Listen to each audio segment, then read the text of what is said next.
Thank you very much, Michael. Good evening, ladies and gentlemen. Let me express my gratitude for the invitation. It's a pleasure to come. I tend to gauge institutions by their bookstores. This institution, I think, wins. It is the best new bookstore for my interests in this continent, and I have already shown my gratitude by considerable expenditure. Do you know that a book that I purchased yesterday, just to show how comprehensive their stock is, a book I purchased yesterday was actually published, it says this inside the volume, in 2015. Now that evinces a degree of comprehensiveness of stock I have never previously encountered. Now, the presentation I want to give this evening has been done with the assistance of my graduate helper at the university, at Baylor University in Texas, where I'm teaching this semester, and I wish to acknowledge her help at the start. She's Adina Johnson. In a couple of years, she'll need a job, so when she actually comes knocking on your door, please remember her name, Adina Johnson. My topic this evening is the legacy of George Whitefield. In 1865, a novel was published in London called The Diary of Mrs. Kitty Trevelyan. The writer was described as the author of the chronicles of the Schönberg-Cotta family, and that is the story of Luther seen through the eyes of his printer's children, published 2 years before and a huge literary success. The author, preferring anonymity because she was a woman, was Elizabeth Charles, then in her late 30s, who was able to write extensively because of a childless marriage. Elizabeth had been swayed by the Oxford movement, attached to the Roman Catholic Church, rescued from the brink of actual conversion by a Swiss Protestant pastor, and had become a friend of the wife of Dean Stanley, the leading figure amongst broad churchmen in the Church of England. She therefore had very wide religious sympathies, and they were apparent in her historical fiction. The subtitle of the Diary of Mrs. Kitty Trevelyan was A Story of the Times of Whitefield and Wesley. The fictional author of the diary, Kitty, is invited with her aunt and cousin Evelyn to attend an evening meeting at the London residence of the Countess of Huntingdon, Whitefield's evangelical patroness. The lady who invites them had recently, she notes in her diary, become very religious. The inviter recommended the preacher as a wonderful orator, no commonplace fanatic. His discourses, the friend tells Kitty's aunt, are quite such as you would admire, quite suited to people of the highest intellectual powers. And so the aunt and the two girls attend, with cousin Evelyn professing conversion soon afterwards. What does Kitty remember of Whitefield? Just a man, she records, striving with his whole heart and soul to win lost souls out of a perishing, sorrowful world to Christ and holiness and joy. Just the conviction poured in on the heart by an overwhelming torrent of pleading, warning, tender, fervent eloquence that Christ Jesus the Lord cares more infinitely to win and save lost, wandering souls than man himself. Now, this impression of Whitefield is tinctured by the romantic sensibility of the age. Rather like George Eliot's depiction of the Methodist preacher Dinah Morris in Adam Bede, published 6 years before, the representation of Whitefield and his message is more sentimental in accounts by the preacher's contemporaries. Yet it is highly revealing. Nearly a century after his death, Whitefield seemed worth celebrating in a popular novel. He'd become part of the folklore of England as a cultured man suited to the London salons, and yet as a passionate evangelist and with superb rhetorical powers. Whitefield was a person who had entered the public memory. How was he remembered in the centuries after his death in 1770? We can distinguish 7 different ways. Firstly, the man. Naturally, Whitefield's biographers normally represent the evangelist as a great man. First biographer, John Gillies, the Scottish Presbyterian minister, writing in 1772, was concerned to vindicate Whitefield's reputation. Exactly 200 years later, John Pollock, an evangelical Anglican clergyman, remained almost wholly uncritical. The biographers could point to contemporary estimates that applauded Whitefield's personal qualities. Thus, Joseph Belcher, a Baptist pastor who had emigrated from England to North America and wrote the standard biography of Whitefield in the mid-19th century, published by the American Tract Society in 1857, could quote the weighty opinion of Whitefield's American publisher Benjamin Franklin that the preacher was marked by integrity, disinterestedness, and indefatigable zeal in every good work. Belcher himself singled out as Whitefield's outstanding personal traits his indifference to his own honour and case, his being fond of labour, and his devotional spirit. And that was the normal image that was projected by biographers. Whitefield was unselfish, dizzyingly energetic, and profoundly devout.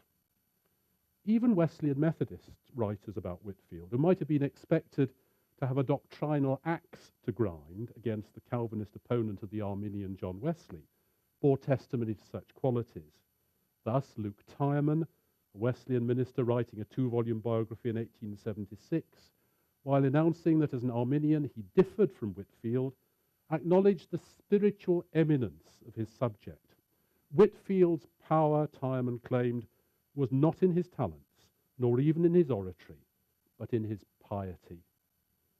Over a century later, Gordon Rupp, a leading Methodist historian, recognized in Whitefield a deep simplicity and an abiding generosity of spirit.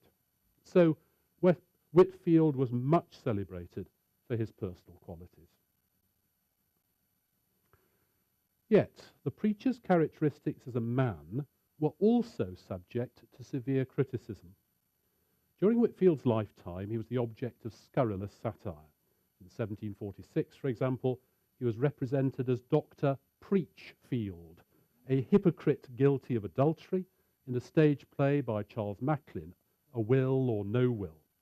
Samuel Foote, in the Minor, labelled Whitefield Squintum, a name that stuck, because Whitefield's severe squint in his left eye marked him out, in order to suggest also moral delinquency through physiognomical defects.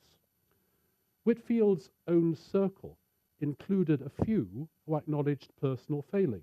Thus, Cornelius Winter, one of the ablest English preachers encouraged by Whitefield, admitted that he was impatient of contradiction. Subsequent writers sympathetic to Whitefield sometimes conceded his flaws. J.R. Andrews, an English barrister who celebrated Whitefield's glorious career in 1864, nevertheless felt bound to recognise that he was irritable at trifles and apt to form hasty judgments of people. Those with less regard for Whitefield could be far more censorious. Thus, Horton Davis, a historian of worship and theology in England, pointed to Whitefield's naivety, his deplorable lack of taste and insensitivity, and even an egotistical brashness. By the 20th century, writers sometimes felt compelled to look back with some condescension. Although Albert Belden was a devotee of Whitefield, who had commenced the Congregational Mission Church in central London, of which Belden was superintendent, his 1930 biography dwelt on the psychology that he saw as a necessary tool of analysis in the modern world. Thus, Belden concluded that in Whitefield's career, the dominating unconscious motive was undoubtedly a strong reaction to an inferiority feeling. I like the word undoubtedly.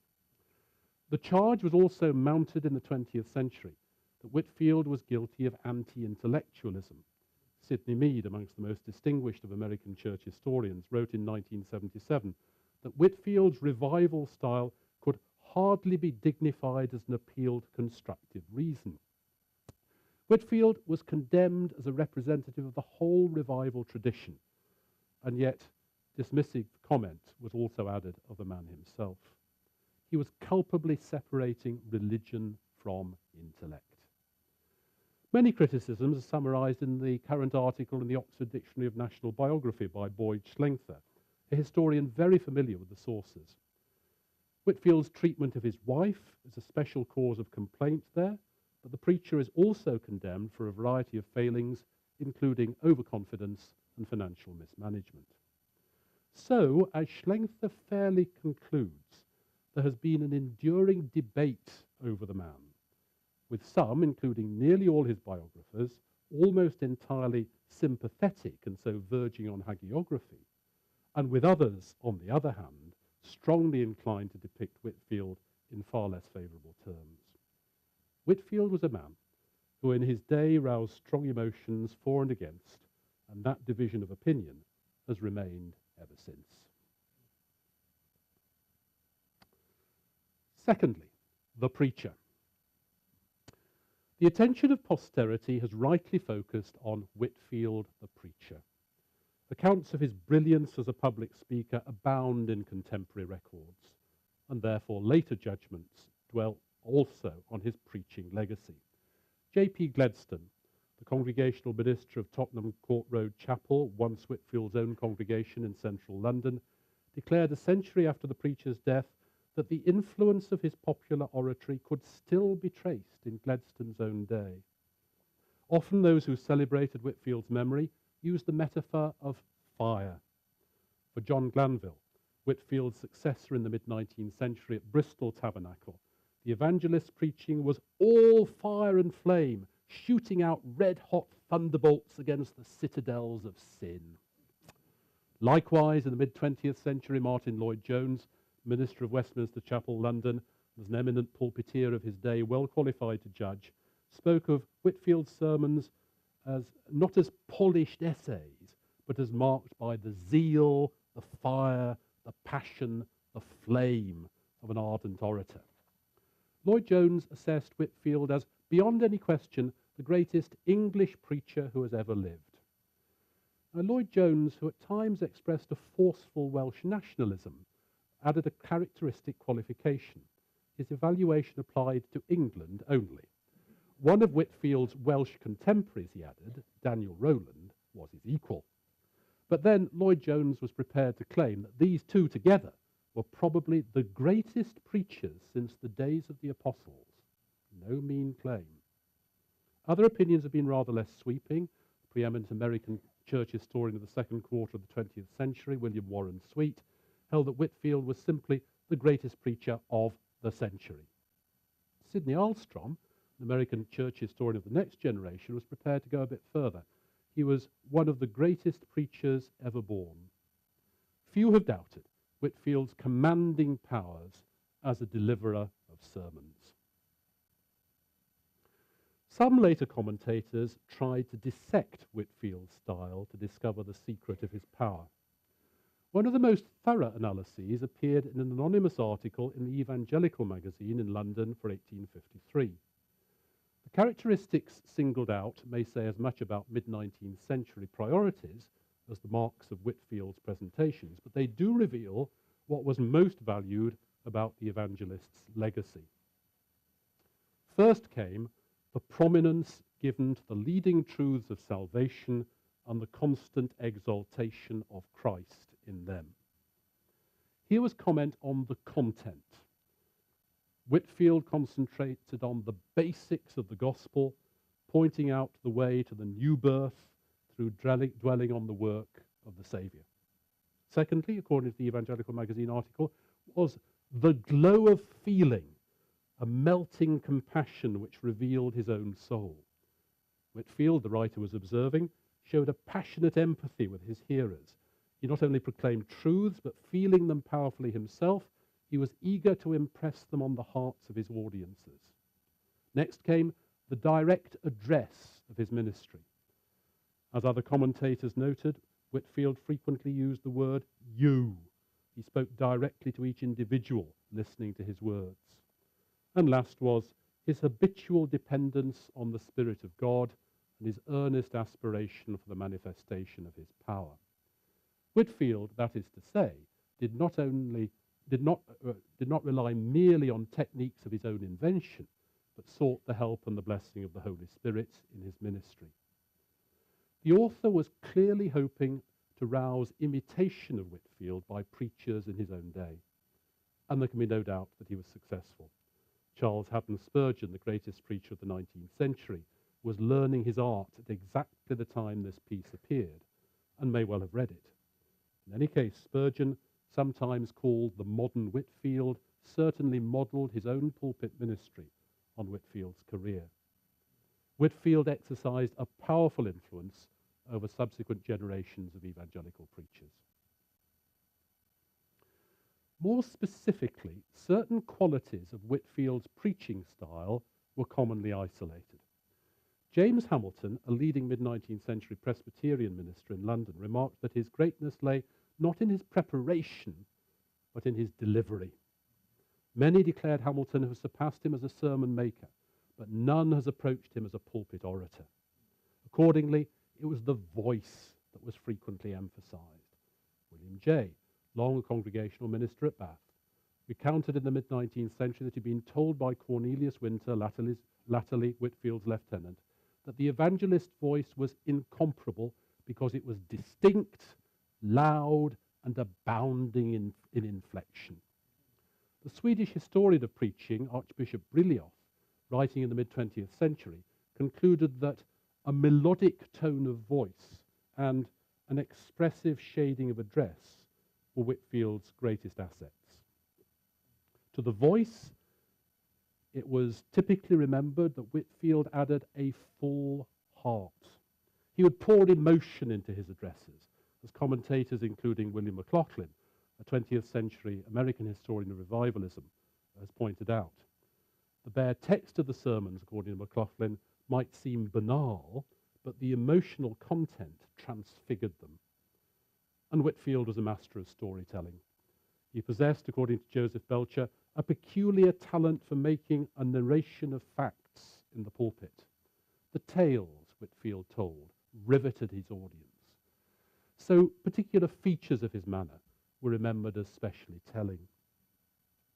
Consequently, it has often been considered that Whitefield was a great loss to the stage. That is the prevailing line of interpretation in Harry Stout's biography of 1991, The Divine Dramatist, which set the tone for recent assessments of the preacher. But that had frequently been pointed out before. Belcher's popular account of 1857 recalled that the eminent actor David Garrick, a contemporary of Whitefield's, was reduced to weeping by the evangelist's bursts of passion. So Whitefield could make a powerful impression on the professionals of the stage. John Stoughton remarked in 1878 that since Whitefield was endowed with wonderful histrionic powers, he had qualities which would have made him a great actor. And Horton Davis, in a cooler assessment of 1961, pointed out not only that Whitefield possessed the actor's adaptability, but also that the London stage laughed at Whitefield because he denounced the stage, a rival attraction. This preacher threw the whole of his body into his delivery of a sermon, actor-like.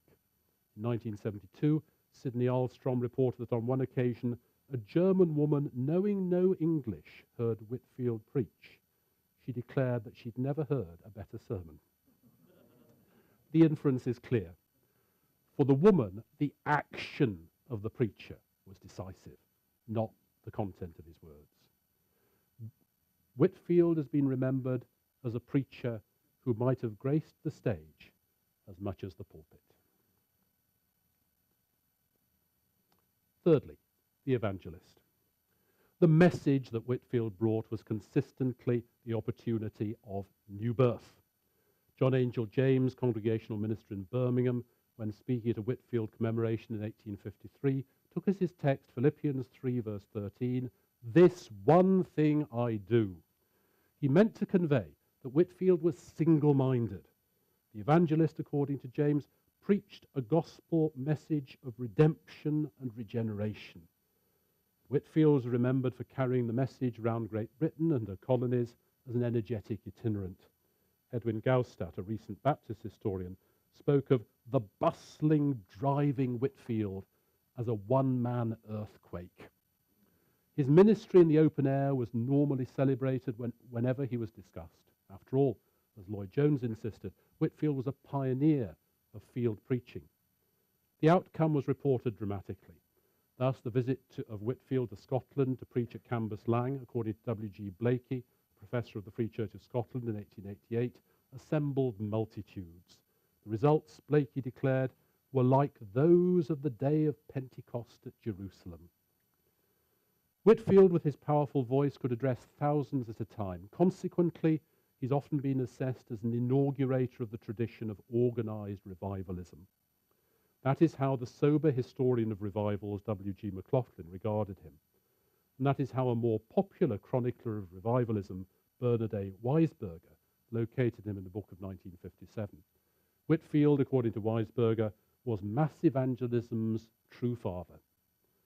There was a golden thread running from Whitefield to Billy Graham.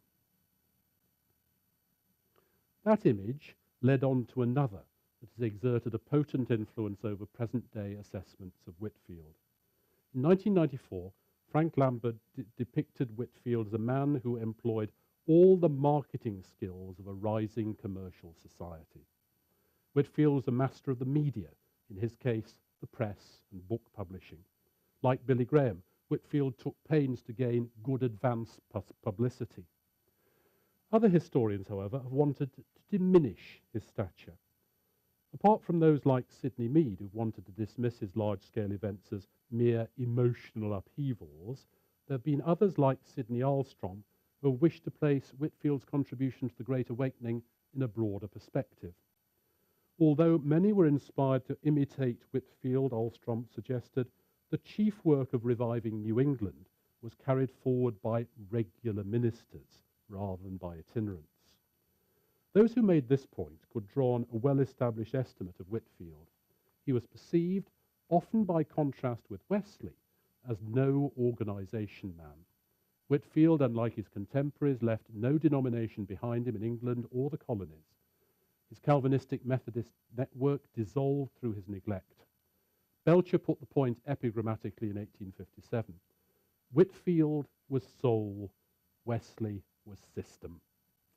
The same case was presented with some rhetorical exaggeration by Stuart Henry, a Methodist writer a century later.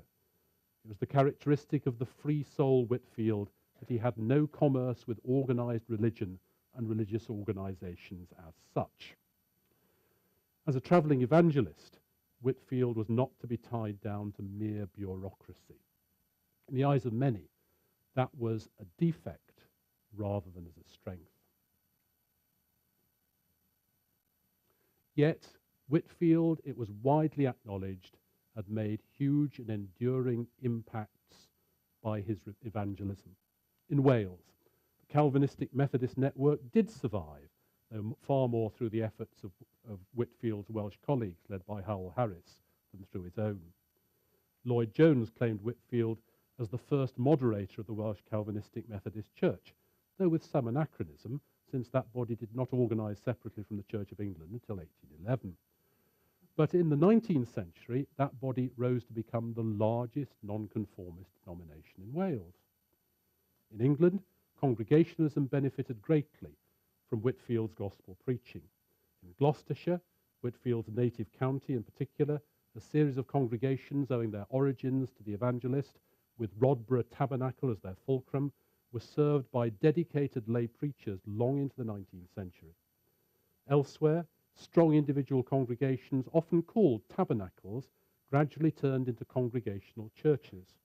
Thus, at Plymouth, Andrew Kinsman, who had been converted through reading a Whitefield's sermon in 1740, became a regular preacher at Whitefield's tabernacle at Plymouth in 1750.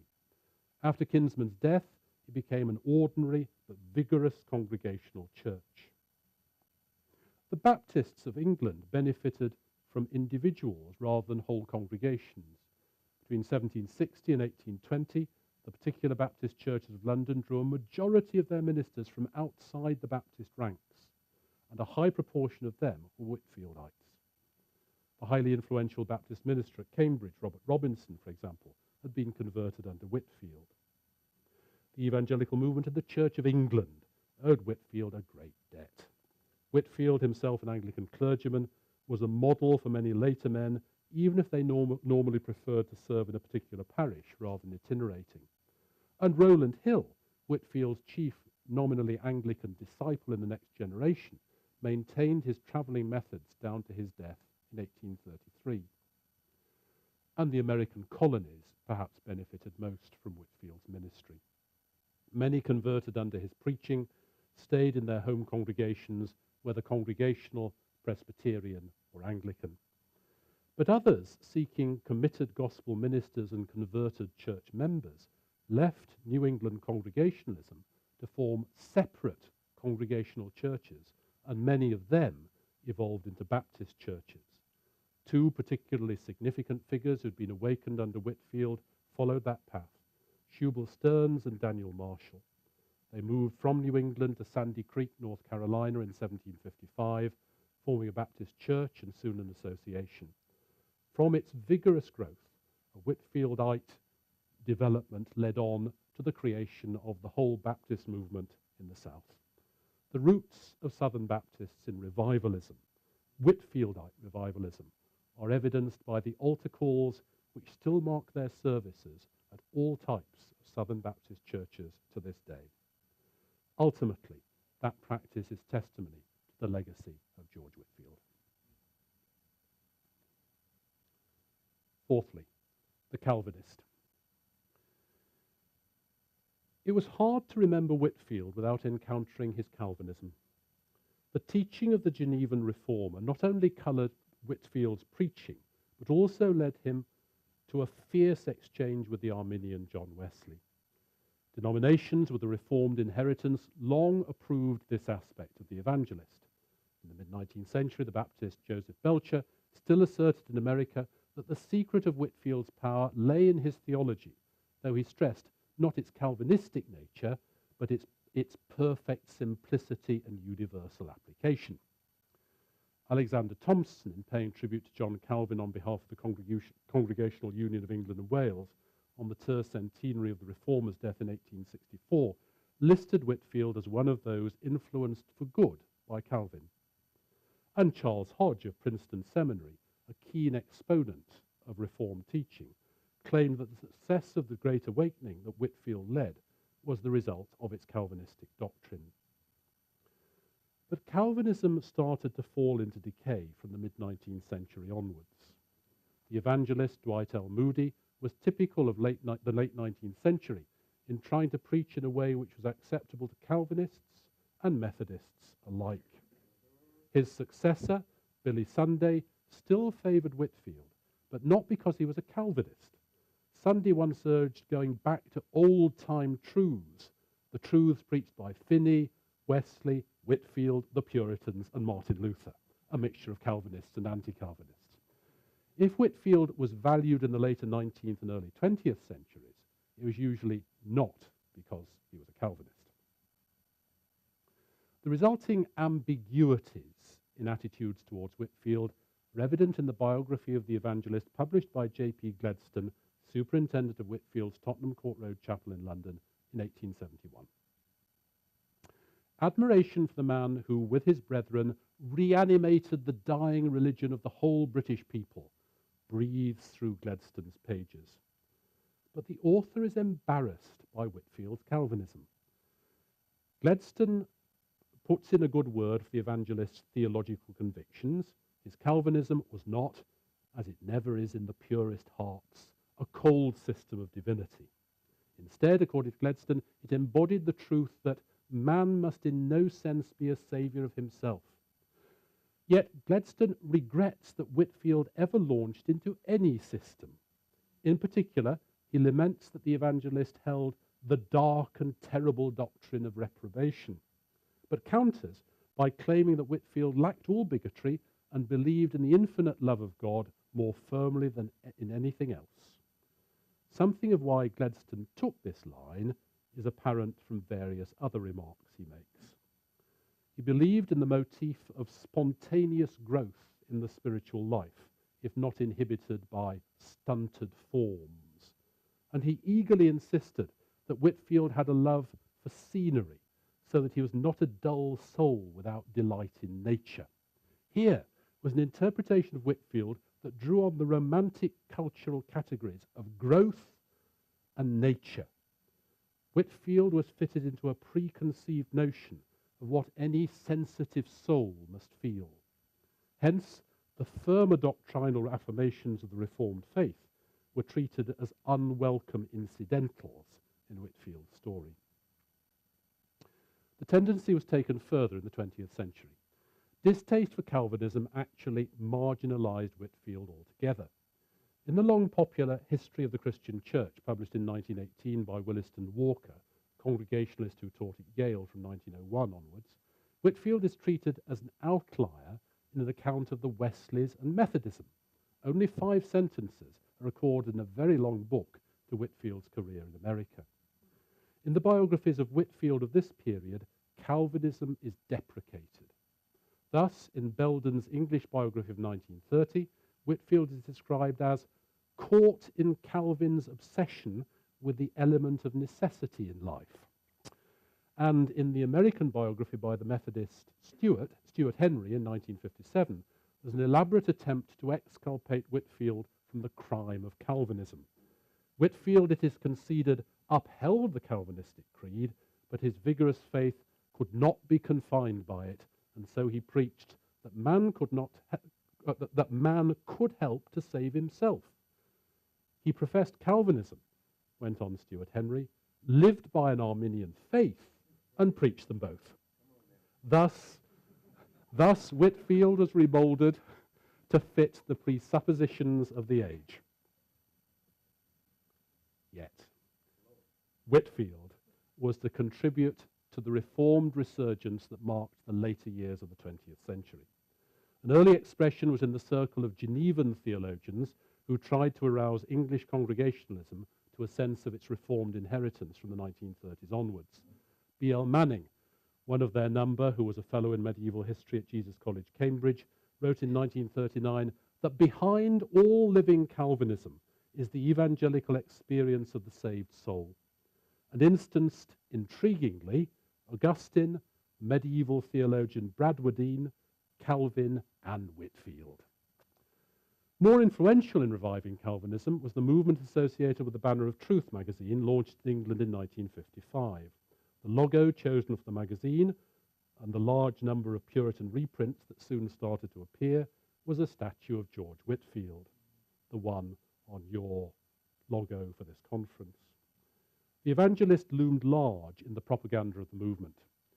It was commonly held that Calvinism, by leaving the choice of the elect to the Almighty, inhibited active efforts to spread the gospel. That was a common view at the time. But one of the great lessons of Whitefield, according to Martin Lloyd-Jones, was to nail the lie which says that Calvinism and an interest in evangelism are not compatible. Thus, Whitefield played a significant part in one of the major theological developments of the later 20th century. His Calvinism was an active agent in subsequent history.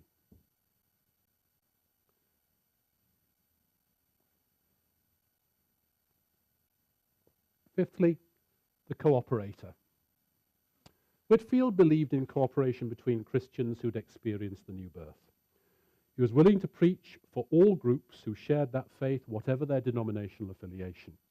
Thus, when invited to Scotland by the seceding Presbyterians who believed that the Church of Scotland abandoned stricter standards of belief and practice, Whitefield travelled north, but refused to be bound to preach for these seceders alone, and so received their bountiful anathemas. The preacher's interdenominational temper was often praised in later years.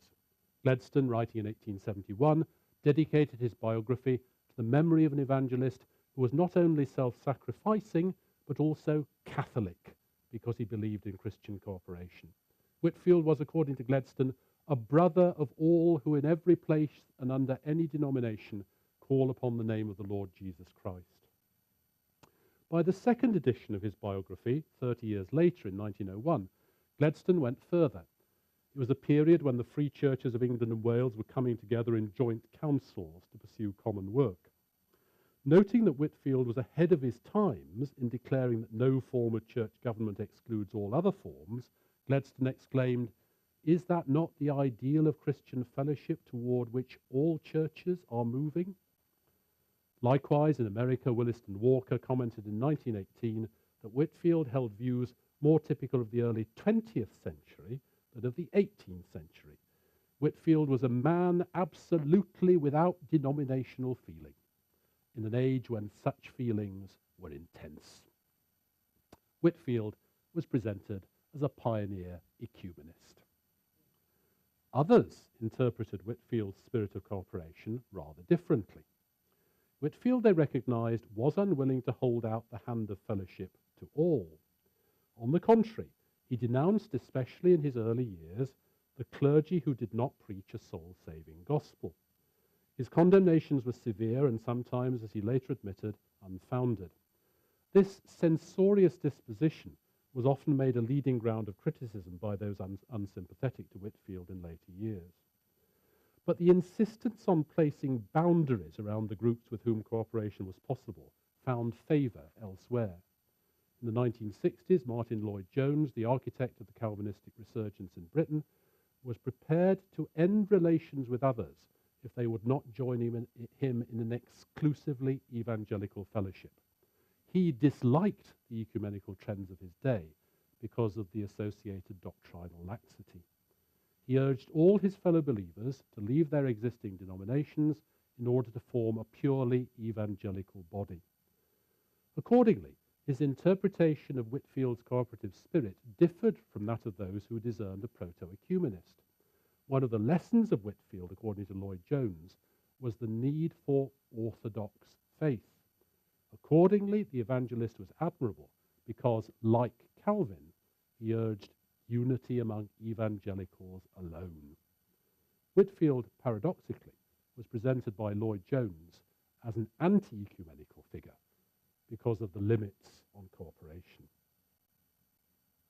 Yet the cooperative dimension of Whitefield's ministry was so striking that even Methodists were persuaded of its importance. As Arminians, they might have been expected to find grounds for condemning Whitefield, but in general they approved him.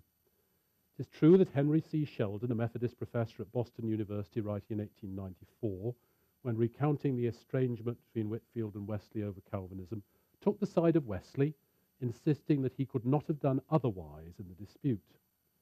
But the normal Methodist approach was to minimize criticism of Whitefield. Whitefield practically belonged to no denomination, according to his Methodist biographer Luke Tyman in 1876, but was a friend to all. Whitefield brought more benefits to Methodism, Tyman argued, than was usually imagined. In the American colonies, for example, he prepared the way for Wesley's itinerants, who first arrived in the New World in the year before Whitefield's death. Similarly, Stuart Henry, a Methodist writer in 1957, recorded that Whitefield was willing to work with any who agreed with him on essentials. That his conception of essentials, Henry went on, was less flexible than our own is a characteristic of his century, not of his creed. Consequently, Methodists were prepared to see Whitefield as almost one of their own.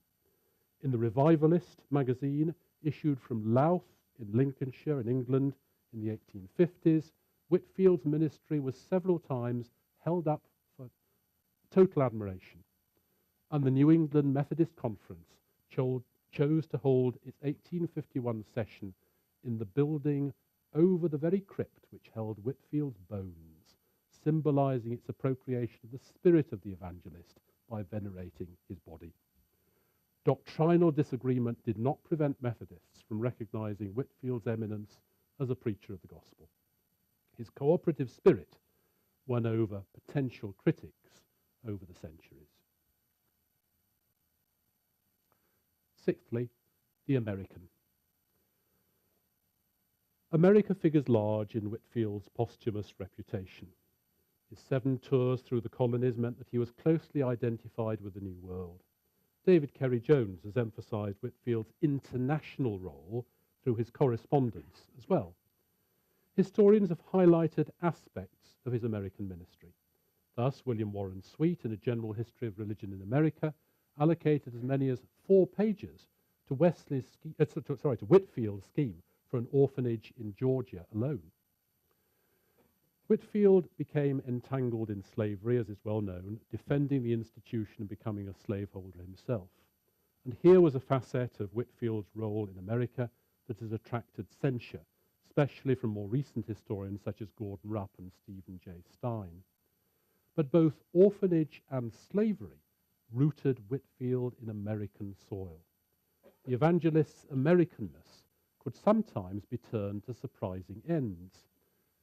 In 1930, for example, the British Prime Minister, Ramsay MacDonald, actually celebrated Whitefield in a book foreword as a transatlantic cultural bond. It is particularly happy, MacDonald wrote, that this story of the greatest evangelist of the English-speaking race should be a heritage held in common by our American cousins and ourselves. Whitefield, MacDonald asserted, was therefore a harbinger of world peace. He might bring the nations together. Earlier, however, Whitefield had been a cause of transatlantic rivalry. Some biographers dwelt on his Englishness. For Gladstone in 1871, for example, he was an Englishman with a rough, unsparing hand and an honest heart. Assertions of England's claims on Whitefield led to contention over his bones. There was dissatisfaction that his mortal remains lay in the crypt of a Presbyterian church in Newburyport, Massachusetts. Surely they should be buried in his native land. In particular, the congregations of Whitefield's former churches in London wanted his remains returned to England. And that was true in the 19th century, but Albert Belden, superintendent of one of them, still hoped to achieve that goal as late as 1931. I confess, declared the evangelist Henry Vincent on visiting Whitefield's mausoleum in 1867, that as an Englishman, I envy America the possession of the earthly remains of dear George Whitefield. Because Whitefield's skeleton was on open display at Newburyport, there was actually opportunity for international theft. In the 1820s, Robert Bolton, congregational minister at Henley-on-Thames in England, asked a friend travelling to America to obtain a Whitefield autograph for him. Instead, the friend actually stole the main bone of Whitefield's right arm from the Newburyport crypt and sent it in a parcel to Henley-on-Thames. Bolton was aghast, but he did not return the bone until 1849, when it was restored to its place in a solemn ceremony. It is extraordinary that international rivalry went so far. The question of the extent of Whitefield's identification with colonial discontents arises at this point. How far was he involved in the currents of feeling that led to the American Revolution? Church historians touched on the issue in the later 20th century. Winthrop S. Hudson, writing in 1965, described the Great Awakening as doing more to create a national consciousness amongst the various colonies than either colonial wars or what he calls political squabbles with the mother country, pointing to Whitefield as one of the rallying names. There was stress on Whitefield's role in binding together the colonies in a common cause. George Whitefield, according to Ulstrom, was perhaps the first American public figure to be known from New Hampshire to Georgia. In 1966, general historian Alan Hindmarsh entered the fray, arguing that evangelical Calvinism forged the radical ideology that lay behind the revolution. Lambert's biography, published in 1994, took up that theme in relation to Whitefield, contending that the evangelist was Americanized, for example, in resisting the wish of the Archbishop of Canterbury to make his Bethesda orphanage an exclusively Anglican institution, on the grounds of the unconquerable attachment of Americans to toleration principles. This line was taken to an extreme in a popular biography of 2001 by Stephen Mansfield, who was subsequently to write of the faith of Presidents Bush and Obama, and also a remarkable book published only last year called Mansfield's Book of Manly Men, an utterly invigorating guide to being your most masculine self. Mansfield's title labelled Whitefield America's Forgotten Founding Father, actively teaching revolutionary ideals. But such an estimate of Whitefield cannot be sustained. He died in 1770, long before the Revolution, and was himself no politician. A more judicial verdict has been offered by Tommy Kidd. Great Awakening had at most an indirect effect on the Revolution by providing a form of moralistic popular address that mobilized the population. In this field, Whitefield was a master, and to that extent he contributed to the processes leading to American independence. Whitefield, then, may have swayed America, but he was no simple politician. Seventhly, the icon. Whitefield became a figure venerated in popular memory. He aroused extraordinary flights of language. Robert Baird, though a sober Presbyterian commentator on American religious affairs, wrote in 1840 that Whitefield was like an angel symbolized in the Apocalypse as flying through the heavens, having the everlasting gospel to preach to the nations. Places were long associated with his memory. The villagers of Ipswich, Massachusetts, were still calling a large stone Whitefield's pulpit in the 1840s. As late as 1913, Brookfield, Massachusetts, had Whitefield's rock. The crypt at Newburyport Presbyterian Church, where Whitefield's bones lay, was turned into a shrine. In 1775, American soldiers on their way to rouse Canada, as they expected, for the Patriot cause, stopped in Newburyport to hear a sermon in the church. Afterwards, their officers dutifully filed down into the crypt. The coffin of Whitefield was opened, and they snipped off parts of his collar and wristbands to take as sacred tokens into battle. Once the body had decomposed into a skeleton, it remained on public display. In the late 19th century, a glass lid was added to the coffin, and a cast of Whitefield's skull was provided so that visitors could hold the reproduction rather than, as in the past, the original. Meanwhile, in Gloucestershire, England, Rodborough Tabernacle preserved Whitefield's chair, his bureau, and even his tea caddy. When, in 1839, the congregational ministers of the county organised a public meeting in the open air to commemorate the preacher, some 20,000 people thronged together. A few fastidious persons, it was recorded, thought the preachers dwelt more on Whitefield than was seemly. Whitefield, in fact, was elevated to something like the status of a Roman Catholic saint. He became a popular icon. Much of this commemoration was not merely antiquarian. It was keenly hoped that his achievements could be reproduced in a later age. At the 1839 event, the crowd sang a hymn written for the occasion by Josiah Conder, the leading congregational litterateur of the day. Where is the voice of Whitefield now? Where does his mantle rest? Oh, for Elishas from the plough, with kindred zeal possessed. Similar sentiments resounded down the years. What Alexander and Caesar are to those who have not yet ceased to learn war, wrote Belcher in America in 1857, that Whitefield and Wesley are to those who aspire to eminent usefulness as ministers and messengers of the cross. The Christian, the English periodical most committed to revivalism, urged its readers to circulate Gladstone's biography of Whitefield in 1871. Every page has something that may be turned to account in service for Christ. Even among early 20th century ministers swayed by liberal theological currents, Whitefield remained for some an exemplar. Albert Belden, though acclaiming modern theological findings, hoped that through his new biography of Whitefield in 1930, fire should fall from heaven again upon the churches. Whitefield was to be admired rather than evaluated. That feeling led to a sharp controversy amongst Calvinists on the publication of Harry Stout's study of Whitefield in 1991.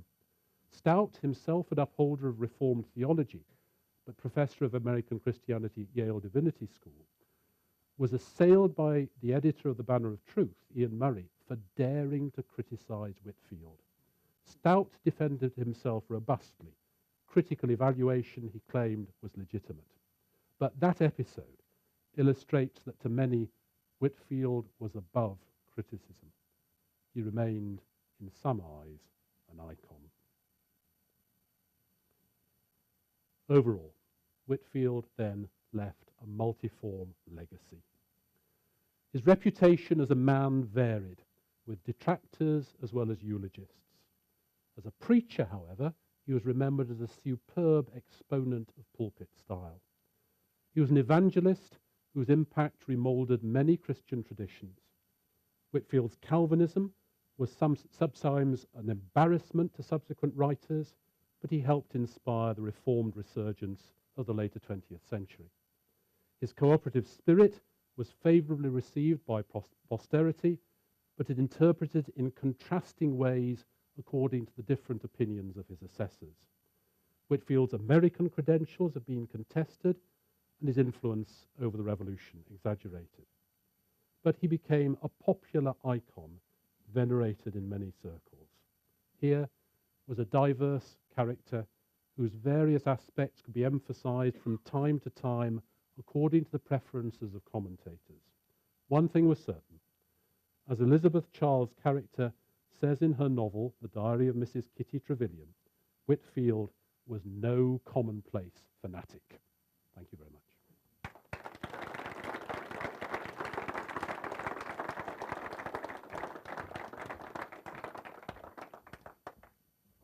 Time for some questions. One down here. Steve?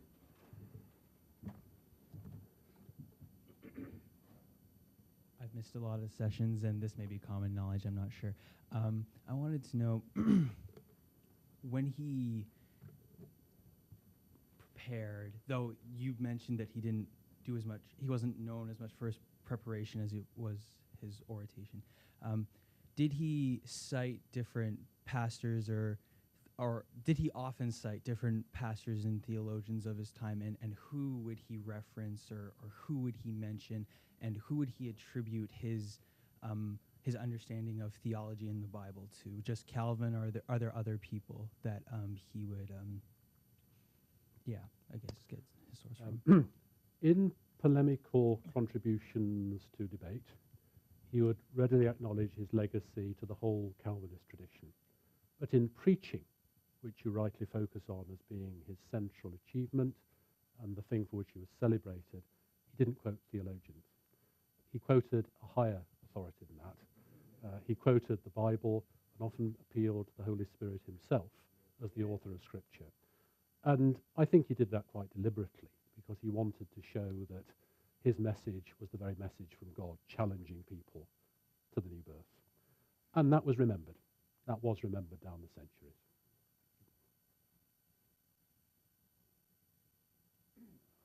Quick answer concerning the fivefold ministry.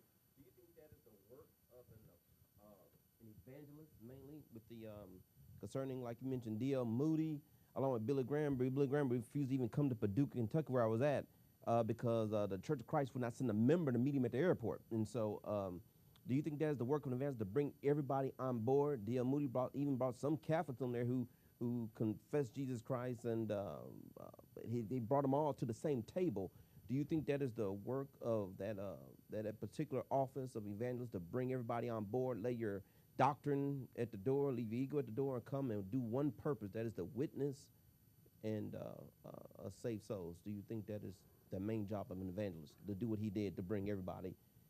Wesley, Edwards, hey, come, we got to do the job to do together. Let's not break our friendship whatsoever. Thank you. Thank you. I think it's very difficult to leave ego at the door entirely. I don't think Whitefield entirely succeeded. I think it's impossible to leave doctrine at the door entirely. I don't think any evangelist has succeeded in that, even if they've tried. However, I do think that the purpose of an evangelist, specifically, that calling that you pin on, is to preach the gospel and to do nothing else, unless they have a parallel calling, of course. But as evangelists, their job is to preach the gospel, and it is their obligation, yes, to maximize it. I must say, I really rather admire Billy Graham, because he used the modern technical research methods of social science in the 1950s in order to investigate what the nature of the places was that he was going to visit. He may not have been very good about travel from the airport at Paducah. I'm sorry about that. But in general, he did manage to find out the social characteristics of the areas that he was going to visit. I've looked at the archives of the Billy Graham organization at Wheaton College, and he did superb his agents did superb reporting on Britain before he did his British missions in the mid-1950s. Some very interesting comments on what was going on in Britain from a critical outside observer, which I rather cherish. But he found out, he knew, he sent spies to spy out the land, and for that there is excellent biblical precedent.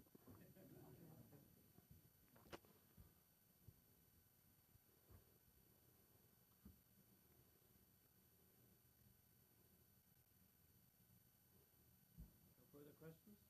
Yes? The front row usually contributes. Thank you.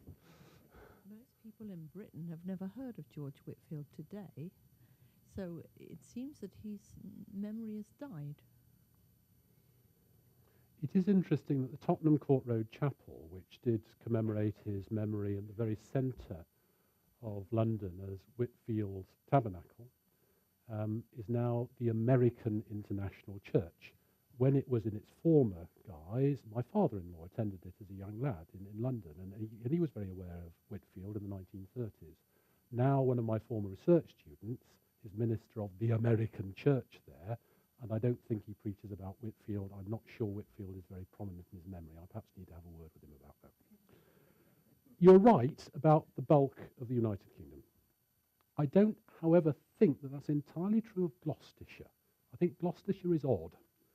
Gloucestershire is a place where distinct memories linger, and especially in that Rodborough Tabernacle area, I think there are memories of the man, and some linger in Bristol too. I think he's regarded as a Gloucestershire worthy, and Gloucestershire worthies are to be commemorated. They're also good for the tourist trade. There's one over there.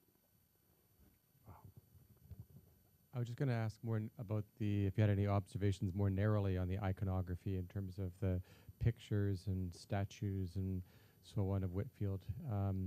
I know Wesley's busts over the course of the 19th century, as Methodism grew in confidence, Wesley's chin got higher and higher in the busts. But any thoughts on more narrowly the iconography? Well, I learned a bit about the iconography today, in that I learned that statue was erected in 1865. I learned that, I believe, from your own presentation earlier, Bruce. Is that not right? Which is very interestingly exactly the juncture when this novel was produced. I do wonder whether the two are connected. Whitefield was the object of much less iconography than Wesley because he left no denomination. The Wesleyan Methodists went in for the production of busts of Wesley.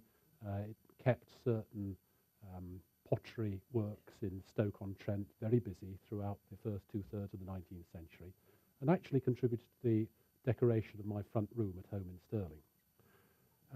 There was no equivalent for Whitefield in terms of a denomination providing a basis. Yes, in Wales there was an enduring Calvinistic Methodist denomination, but they produced the occasional bust of Howell Harris and the native Welsh heroes. So in terms of statuettes, I think it's much less significant. In terms of portraiture, I do not know the answer. I do not know of anybody who's actually done work on the portraiture that represents Whitefield. Somebody somewhere will know about that, possibly somebody in this room. But again, because there is no institutional base, there hasn't been a foundation for such work. There is a centre at Oxford Brookes University for Methodist and church history studies. And at that centre, there's a specialist who's looked at the iconography of Wesley and collected objects and does presentations. But there is no equivalent institutional base for Whitefield. I think that's something he's lacked. Possibly the 300th anniversary of his birth may lead to future developments in that area.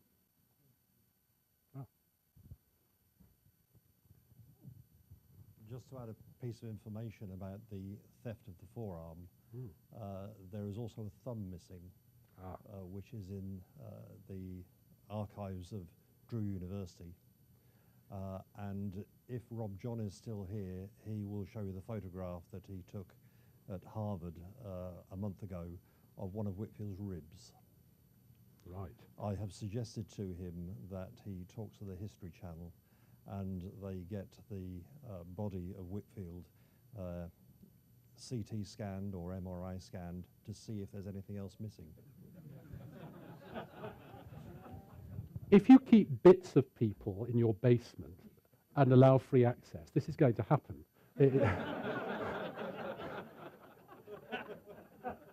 But clearly, this is significant because it means that people wanted to have them and thought it sufficiently valuable for them to possess these objects rather than this place where Whitefield had been laid at his death. And I must say, this gives me very strong recollections of what went on in some monasteries of the High Middle Ages.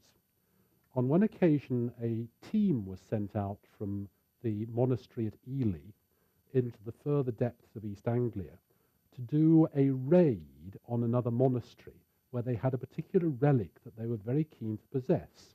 The raid was successful. They surprised the monks at the other monastery, made off with the sacred relic, brought it back in triumph to Ely. And the chronicler of the monastery at Ely says, "How marvellous that God blessed this sacred theft." And he goes on at great length about this marvellous paradox of how wonderful it is to have stolen this really good thing so cleverly.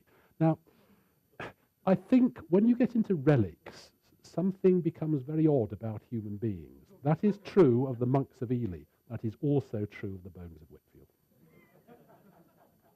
Simple question for today's biographer or a PhD student looking for a dissertation. Any area of Whitefield that is yet to be explored for today's research? An enormous lot. I would refer you chiefly to my colleague at Baylor, Tommy Kidd, who spoke yesterday and was here till lunchtime, who knows about it. I do not. I do not inhabit the 18th century. I inhabit the 19th and 20th centuries chiefly, occasionally visiting the 21st. Therefore, I'm not really familiar, I'm afraid, with the most obvious openings. Tommy Kidd at Baylor University will be able to give you precise guidance on that. However, what I can say, and this follows on from what I've been trying to do today, is that an enormous lot of research in the 21st century has been done on other figures in relating to their representation.